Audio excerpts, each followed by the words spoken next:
Welcome back. Session number 13 of the Strategic Trader session. We are about to talk about our precision entry points utilizing breakouts. In the prior session, we talked about understanding reversals and how we get into a reversal trade. Now we're going to talk about breakouts. And what's interesting about breakouts is that breakouts are a trading style that a lot of people they're not typically going to be as familiar with all of the rules around breakouts. And so what we're going to do today in this session is outline what are the rules around breakouts. So session number 13, as we talk about breakouts, we go back to our two basic setups, breakouts and reversals. And when we think about a breakout, we want to find opportunities where exhaustion of opposing zones can lead to explosive moves in price. And that's really what we're looking for. We're looking for order inventory exhaustion, which will lead to explosive moves that can drive price. So when we talk about a breakout, we talked about what a breakout is, and we talked about what a breakdown is. And a breakout or a breakdown is an area where price, continuing to move in the original direction, breaks out of a fair price value area due to an imbalance in the supply-demand equation, meaning that I either run out of buyers or run out of sellers. So looking at our breakdown area here, we see that we have this prior area of support. Now, this prior area of support or prior area of demand, it's been tested on a number of different occasions. And that's important. The fact that it's been tested on a number of different occasions is something that's very important. Now, we then see price starts to drop down into this region, and we get a little bit of basing, meaning some sideways price action. Well, think about what's happening. Every time that we come into this region, we're just depleting the amount of sell orders, right? But not only are we depleting the amount of sell orders, we're also giving an opportunity for more buy orders to be created. And so what this does is this allows for an entry when price breaks out of this region. Now, for many of you, you say, well, Chuck, why wouldn't I just wait and short it on the reversal? Sure, a breakout trade can then turn into a reversal entry, but you can trade it both ways, right? Trade the breakout the first time and then trade the reversal when it comes back in. Same thing on a breakout to the upside. We have an area of resistance or supply that's been tested on a couple of occasions, and then we're basing around in front of it, giving us an opportunity to get long on this breakout to the upside. And some people would say, well, Chuck, why don't I just buy it on the retest and go long then? Well, you certainly could do that. But one of the things that I see that a lot of people forget is that they don't always come back. You know, people talk about markets as markets always coming back. The market doesn't always come back. And if you're waiting for the reversals, you're going to miss out on a lot of trades. So when we think about breakout entries, in my mind, one of the biggest misconceptions among traders is the belief that reversals and breakouts are different trades, when in reality, they're not. They're the same trade because they're both created by individual order flow. So let's take a look and see what that looks like. So when I'm looking at individual order flow, remember we talked about the concept that whenever we see price going sideways, there's an equal number of buyers and sellers at a specific area. And then price moves away. It's because we run out of sellers, but we still have willing buyers, right? So if we think about this picture that we have right here, in this area where prices are going sideways, we know that there is an equilibrium of buyers and sellers, right? For every buyer, there's a seller. For every buyer, there's a seller. For every buyer, there's a seller. Now, when that happens, all of those buy orders will be removed. So all of those buy orders are going to be gone because they're going to be matched up with those sell orders. It's going to leave us with a fairly small stack of buy orders. Well, when that small stack of buy orders then gets triggered, we see that price then shoots up very, very quickly. And this is actually how we set up an area of demand, right? An area of reversal trade opportunities. So the next time price comes into that level, notice that our buy order stack is going to be a bit smaller. Now, as prices are dropping, think about it. More people are saying, oh, look, the stock is going down. It's in a downtrend. I think I'll sell when price gets down to there. So what happens is, while your buy order stack gets smaller, your sell order stack also starts to grow.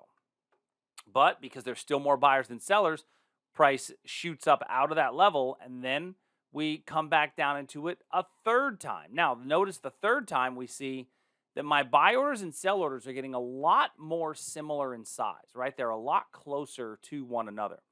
And so now I'm going to have just a little bit of buy orders left, and price rockets back up. Well, now we come back here the next time, and all of a sudden, I still have some buy orders in here because people keep adding buy orders, right? There's more people that keep adding their buy orders, but there's also more people that keep adding their sell orders. And eventually what happens is when more sell orders get added than buy orders, you can see that we have bounced off of this floor 3 or 4 times, right? This is a level that's been hit on a number of occasions, giving us enough time for sell orders to pile up. And when those sell orders pile up, then we see price move out of that level. And this is where we would have a breakdown trade. And it's really, if you think about it, it's the flipping of buy orders in control over there on the left to sell orders in control on the right, right? Buy orders are in control here because you can see that our stack of buyers is significantly greater than our stack of sellers. But over here, sell orders become in control, and that's what causes the eventual breakdown. Now, a breakout would work the exact same way. It's just that buy orders come into play. This is an example of a breakdown. Now, so the question then becomes, how do I take advantage of this, right? How do I play this particular setup? And really, there's 3 cardinal rules to breakout trading, and we need to make sure that all 3 rules occur in order to give the highest probability of success. And those are a 3-touch minimum, basing immediately before the level, and then we have to have room to roam. Without all 3 of those, you do not have a breakout. Oftentimes I hear people say, well, this was a false breakout. Well, it's not a false breakout if it doesn't hit all 3 of those rules. So let's first start with 3-touch minimum. So when I'm looking at a 3-touch minimum, each breakout must be accompanied with 3 touches of the breakout area. Now, the final touch can be the basing immediately below the level, but there's got to be 3 touches inside of that area. So in this case, we've got 1, we've got 2, and then our third touch is the basing immediately below the level because it breaks out on that third touch. Now, if it breaks out on that third touch, that basing is going to be key because that's what's going to give us the indication of where we would have a potential true breakout. Now, what's happening? Every time that we come up to that line, we are reducing the number of sell orders, and buy orders are starting to pile up, right? There's more and more buy orders that are coming into play. So you've got to have 3 touches on every single breakout. The second thing is that we need basing immediately before the level. So when we talk about basing immediately before the level, what we're doing is we're talking about giving time for the order inventory to switch from sellers in control to buyers in control. And that's really the key there is the basing immediately before the level gives time for that switch between buyers and sellers. And so that I think is one of them that's highly, highly, highly underused is the basing before the level. You have to have basing immediately before the level or that level's not going to be valid. Now, can it be a little bit below, a little bit further away? It can be, but in that case, it's not immediately before the level. It's just going to be before the level. So, but you still need basing at that level. The closer, the better. And then the third is room to roam, meaning that my opposing level, whether it's supply or demand, must give enough profit potential to justify the risk. Now, in this case, we were looking at an all-time high, and I will tell you, I've heard people say never buy the all-time high. Well, I disagree with that. I think it's okay to buy the all-time high as a short-term trader when you have the right setup and there's room to roam. In this case, this particular position wound up being a very strong runner after the breakout. Okay, so let's go take a look at an example of a breakout and walk through the different rules and which ones would be valid. So we're going to take a look here at crude oil. And in this picture of crude oil, we're looking at the 1-hour chart. Now, If I were to look at the 4-hour chart, remember my big picture tells me, am I a buyer or am I a seller? And if I look at my most recent swing highs and swing lows, we did have a period of down, but now we have come back up. We overcame these other swing highs. And so we do have higher highs and higher lows, but notice that we stalled at this 72.50 price point. Now, we stalled at that 72.50 price point, but it gave us one touch, all right, two touch, and then we have immediate basing before our third touch, thus telling us that we have the opportunity for a breakout trade. Now, the next question would be, where is my target? Well, remember we talked about having enough room to roam.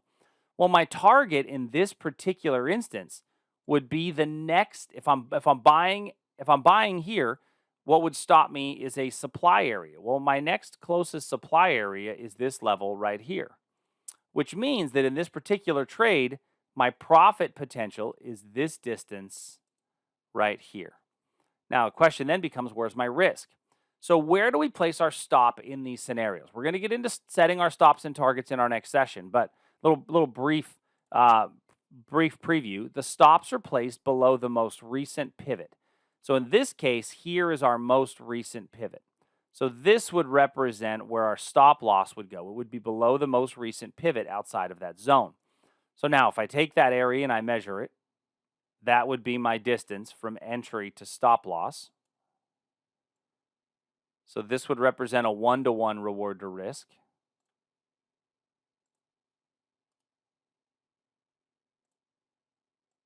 And this would represent a 2-to-1 reward to risk. Now the trade is giving me more than twice the risk in terms of a reward. So it means that this is a valid setup and one worth considering as a trade because my reward to risk ratio is acceptable in this particular trade. Let me remove that one. So when we're looking for breakout trades, remember our three most important elements: 3 touches, 3-touch minimum, basing immediately before the level, and then we want to make sure we have room to roam. So as we are looking at your opportunities, here is your assignment. Before you do the next session, we want you to go into your trading platform and use the NASDAQ 100 list and find 5 long breakout opportunities on 60-minute charts. Also, find 5 short breakdown opportunities on 60-minute charts. And if you have any questions on it, as always, send us an email, support@tradersarmy.com. Until the next session, see you in a little bit.